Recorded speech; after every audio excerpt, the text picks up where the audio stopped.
Artes. E no Magazine Artes desta quarta-feira, João Matos entrevistou o sociólogo cabo-verdiano radicado em França, Luís Silva, que acaba de lançar o livro Crónicas da Terra Longe. Temos hoje no nosso programa Artes Luís Silva, sociólogo e historiador cabo-verdiano, compositor e escritor, agora com mais um livro, Crónicas da Terra Longe.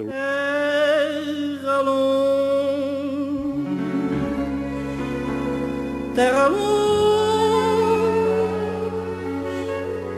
terra longe, que cá tem gente, gente. Luís Silva veio aqui aos nossos estúdios para falar precisamente destas crónicas. Porquê crónicas, Luís Silva? Porque, em princípio, obtinha uma crónica da Terra Longe no jornal Terra Nova. E ao ver que a maioria dos textos vinham do jornal Terra Nova, eu preferi então dar-lhe o título Crónicas da Terra Longe. Terra Longe porque estamos aqui na diáspora. Luís Silva está aqui a viver em França, onde estudou em 1968. Daí a Terra Longe. Mas Terra Longe não quer dizer longe de Cabo Verde, na maneira de estar, na maneira de pensar, na maneira de sentir o país. Porque Cabo Verde pode-se dizer mesmo que é um país que vive mais de fora para dentro do que para fora. De modo que esta Terra Longe não significa distância, porque nenhum cabo-verdiano parte da sua terra. Fisicamente, como dizia Baltazar,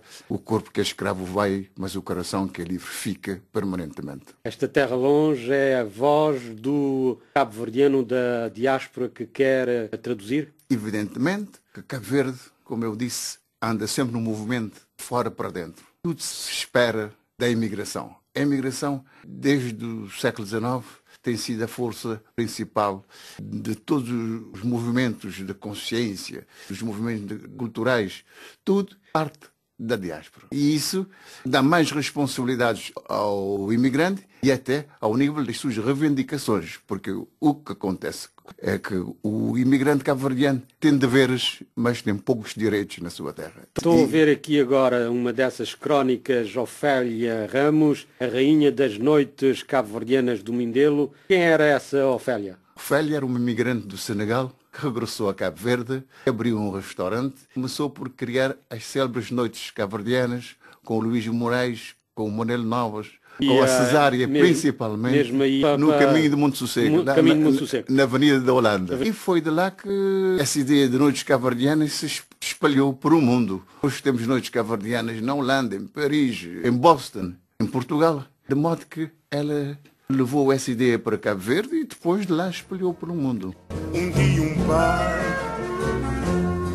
da terra longe chamou a terra grande, chame com cheiro, terra mais sal. Um dia dá-me saudade, tinha a terra São Vicente. Oi, um bem, salvai minha mãe. Era uma mindelense e há também neste livro uma crónica de homenagem ao mindelense dos imigrantes cabo-verdianos da diáspora. Isso aconteceu quando o mindelense pretendia comprar a sede e construir o seu próprio campo de futebol. Eu passei por São Vicente e, como mindelense, propus fazer qualquer coisa para angariar fundos. Foi assim que eu reuni os músicos aqui, escrevi um texto, já havia um texto de beleza, editamos o disco Mindelense, Mindelense. Mas um single Mindelense. Sim, que toda a gente conhece em Cabo Verde e na diáspora. Falando ainda em termos mais globais destas crónicas, que é um livro de quase 500 páginas, qual é o fundo da mensagem que quer enviar da diáspora aos cabo-verdianos que estão no país? É que atualmente estamos a festejar os 40 anos da independência. E eu queria lembrar tanto aos nossos políticos, ao nosso governo e também aos imigrantes, da contribuição dos imigrantes em todas as lutas por Cabo Verde. Nós não podemos continuar a ser excluídos, porque a política de imigração cabo-verdiana ainda quase não existe. Temos políticas de solidariedade, mas políticas de imigração com ideias novas. Porque eu entrei no jogo da reflexão da imigração a partir do momento que eu dirigia centros de imigrantes e eu via o que os outros países andavam a fazer com os seus imigrantes. O que é que os países lestes faziam para atrair os capitais dos imigrantes? o que é que os italianos faziam e também o que a própria França faz para reter as economias dos imigrantes. Já agora que está a falar dos imigrantes, vamos fazer um pequeno parênteses aqui e a perguntar ao Luís Silva, que é sociólogo e que trabalhou com imigrantes, a sua opinião sobre esta atualidade dos refugiados que vêm da Síria, Líbia, daquela zona de conflitos e que chegam aqui nesta Europa em condições lamentáveis. Eu acho que há uma grande indiferença dos países árabes, dos países africanos, principalmente, que são eles os responsáveis. Começo por dizer a questão do Mediterrâneo. São africanos que abandonam tudo para vir morrer no Mediterrâneo. Essa indiferença não é somente da Europa, mas é também dos países africanos, da União Africana, porque não houve nenhum debate, nenhuma condenação, nada. Em África não se falou da questão. Nós não podemos estar a acusar sempre os europeus sem ver também a origem dos nossos problemas. E no caso da Síria, são sírios, por exemplo, que fogem à ditadura e à guerra na Síria e aos terroristas do Estado Islâmico. Sim, eu penso que o acolhimento dos sírios ser uma boa iniciativa, mas o problema é resolver o problema militar da Síria. Recolher as pessoas na Europa, etc., pode até não ser uma coisa muito positiva, porque há a reação das populações, há movimentos racistas, como já começa a suceder, etc. O problema tem de ser resolvido lá na Síria. Dia dá-me saudade, tinha terra São Vicente, oi salvar minha mãe, que seu dia que tá cobrindo os terra, que seu dia que tá cobrindo os terra. Regressemos ao seu livro, Crónicas da Terra Longe. Há bocadinho estava a defender a tese de que Cabo Verde foi feito em grande parte pela diáspora e tem uma crónica aqui, por exemplo, sobre Amílcar Cabral, braço armado da imigração. Isto é verdade? Sem o apoio dos imigrantes, o Amílcar não teria realizado o seu projeto político. Foram os imigrantes do Senegal, da América, da Holanda, que, tanto ao nível humano, porque os companheiros do Amílcar, os militares que lutaram no Mato da Guiné, a maioria deles tinham sido imigrantes. E no plano financeiro, também ele recebeu muita ajuda da imigração. De modo que há mesmo um reconhecimento nisso que deve ser constantemente reconhecido. É uma tese recorrente no Luís Silva, falar da importância que a diáspora teve e tem em Cabo Verde. Os sucessivos governos cabo-verdianos não têm dado o devido respeito e a devida importância aos imigrantes, à diáspora? Isso é até triste. Como é que um país de imigrantes teve a coragem de não permitir os imigrantes de votar nas eleições em 1975. Os imigrantes tinham dado uma grande contribuição para a independência e aconteceu que não houve direito de voto para os imigrantes. Bom, não houve direito de voto também mesmo lá na terra, não houve eleições livres em 75. Sim, mas concerne os imigrantes porque há um comentário no livro de um dirigente do PIC que disse na altura que os imigrantes eram alienados porque viviam nos países capitalistas. Pois, aqui está a falar do antigo Presidente da República e ex-Primeiro-Ministro Pedro Pires. Não tanto do Presidente da República, e não sei quem disse essa afirmação, mas eu sei que encontrei isso no jornal do PIGC, eu não sei se foi o Pedro Pires ou outra pessoa, mas ao que parece até teria sido de uma pessoa. Não, o Pedro Pires disse que em relação aos estrangeiros que eram estrangeirados. Sim, na verdade essa foi dita do Pedro Pires durante aquele período da reforma agrária, que a reforma agrária concernava principalmente as terras dos imigrantes, porque a compreender Cabo Verde de 1960, em que começa a imigração para a Holanda, são os imigrantes da Holanda que investem na compra de terras, na transformação da sociedade em Cabo Verde. Precisamente, falando da Holanda, já apresentou o livro na Holanda, já esteve em Lisboa, já apresentou o livro aqui em França. Qual tem sido a reação das pessoas por este livro, Crónicas da Terra Longe? O livro tem tido uma grande aceitação aqui na Holanda e mesmo em Portugal. Não esperava que eu fui lá. Num dia, não sei quantos livros, quase 60 livros foram vendidos. Na Holanda é a mesma coisa. Aqui, bem, já tive de fazer um novo pedido de livros porque o que eu trouxe, os 100 livros, e esgotaram logo. E vai apresentar este livro, como é evidente, também em Cabo Verde. Bom, isso estou à espera do convite, porque eu não vou andar com um saco de livros para ir a Cabo Verde. De modo que eu espero ter essa oportunidade como todos o têm.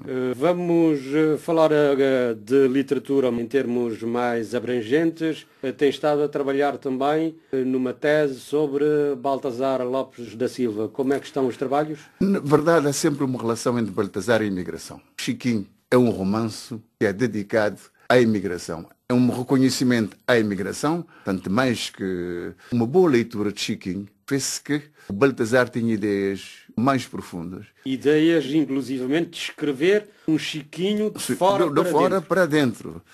E ele tem esse reconhecimento. Ele disse-me que, na sua infância, ele foi o escriba da aldeia. De modo que ele é que lia as cartas dos imigrantes, ele estava sempre em casa dos vizinhos, então ele estava a par de tudo o que passava nas comunidades cabo-verdianas na América. Conhecia a Rua d'Água, que é o Atracerite, no seu livro, conhecia os problemas sociais, as greves dos trabalhadores. Baltasar Lopes da Silva continua a não ser reconhecido pelas sucessivas autoridades cabo-verdianas? Tem sido um grande erro. Uma vez ele mandou a um indivíduo, um Chiquinho, uma seguinte frase: tudo está no Chiquinho, é só ler.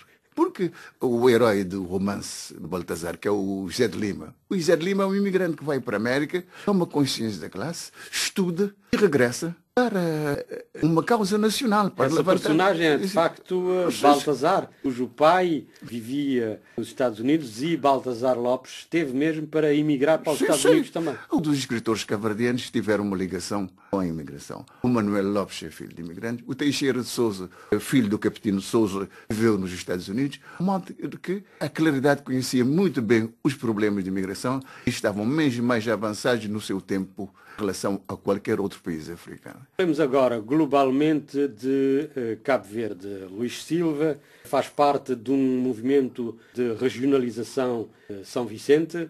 Esse movimento tem tido vários contactos com as autoridades cabo-verdianas, mas até agora não vimos nada de concreto. Como é que estão as coisas neste momento? Eu tenho feito propostas nos jornais e até nos congressos de quadros, etc., sobre Cabo Verde. Por exemplo, eu digo que o problema da imigração tem de ser refletido na base, no município, porque os problemas dos imigrantes estão intimamente ligados ao seu município. De modo que os imigrantes devem ter direito de voto no município. Não é normal exigir aos imigrantes de investirem no país e de mandar calar a boca. Mas que tipo de regionalização é que defende para Cabo Verde, nomeadamente para São Vicente? Nós temos de afastar do centralismo do Estado, que é um centralismo que não mudou, que é o centralismo do Estado leninista. Basta ler o número 7 da Unidade e Luta, saber que o projeto do partido era controlar tudo. Pois, era um projeto leninista. Sim, leninista. Era controlar tudo. Bom, depois veio as mudanças, veio o pluralismo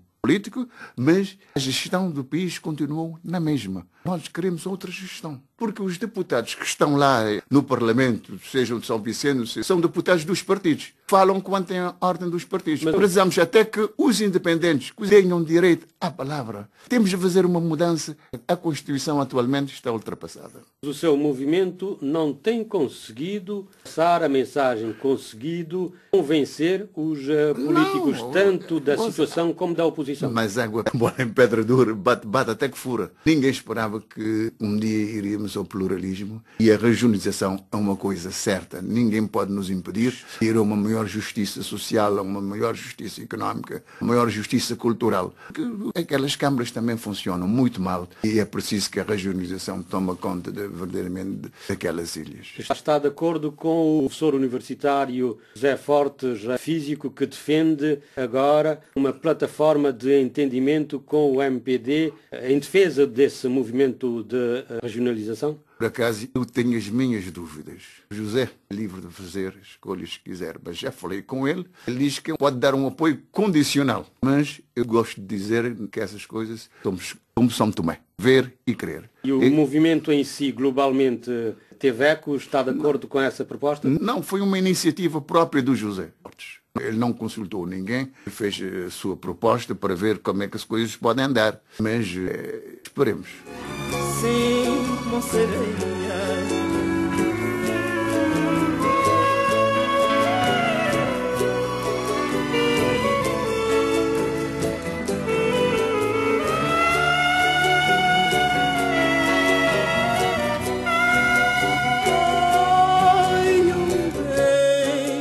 voltando ao seu livro Crónicas da Terra Longe, gostaria de apresentar este livro mais uma vez em Cabo Verde, mas já nas próximas semanas, nos próximos meses.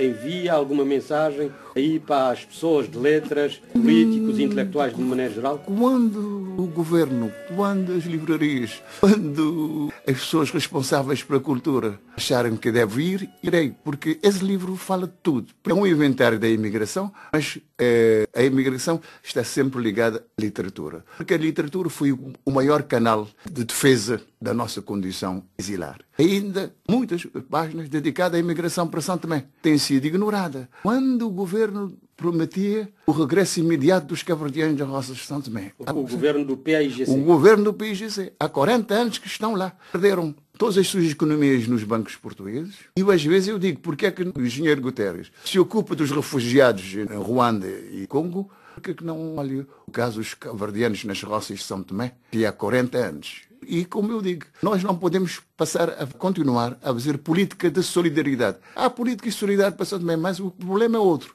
O problema, toda a luta de libertação foi feita a denunciar a condição exilar. Uma poesia cabo-verdiana dos anos 50 foi a claridade. Todos os cuidadosos, todos, como é que 40 anos depois ainda o problema continua lá? Estamos a comemorar 40 anos de independência de Cabo Verde. A última questão agora. Globalmente, que críticas ou que elogios é que faria a este governo do PAICV, que já vai no seu terceiro mandato? De qualquer forma, a independência para mim é uma coisa sagrada. Mas, evidentemente, há muita coisa a dizer esses 40 anos também da independência. O fosso de ricos e pobres agravou-se em todas as ilhas. Há críticas a fazer no sistema de educação. Há muitos liceus, mas em vez de liceus, devíamos ter um ensino técnico. Porque esses liceus andam a produzir desempregados. Eu não sei para onde vamos parar se não houver uma reforma da educação. A imigração precisa de uma outra política.